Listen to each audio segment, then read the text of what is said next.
کوکمون دو سل ره هست. سیم اول برابر با سی انگلیسی در تیونر کوک شده.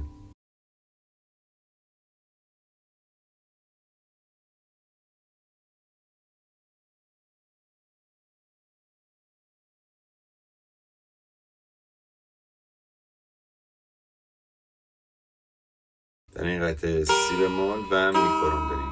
میگیم سی دو ره ره ره ره، سی کرون شده. را شب تکریز تکریز تک تکریز، دوست دوست ره دو. حالا سی بمول میشه سی لا سولا لا،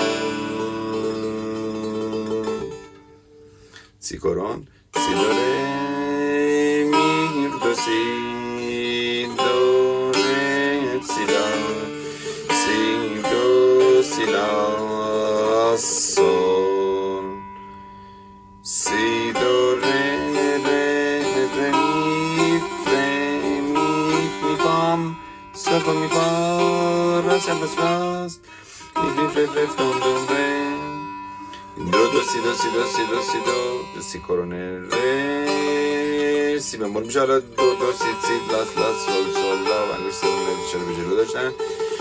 دو سی لا سی سی لا سول لاس لا کرون شد. لا سول فا در سیم زرد.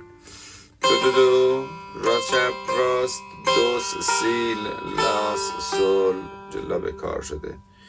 سی لا سول لا لا کرون میشه، اشاره به سول میده. لا سول فا سول سول فام می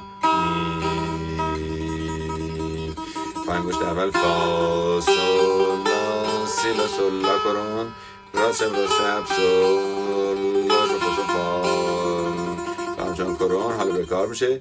سول لا سی دو ره دو سی دو سی لا سی لا سول لاس لا کرون لا سول فا سول. این همه راست شب راست راست همراه با اشاره به قبل. سول فا می فام فا می فا می فا می فا سول فا سول فا سول یکی یک میاد پایین. سی لا سول لاس لا سول فا سول سول راست راست شب فا سیم زرد اومد فا می ره می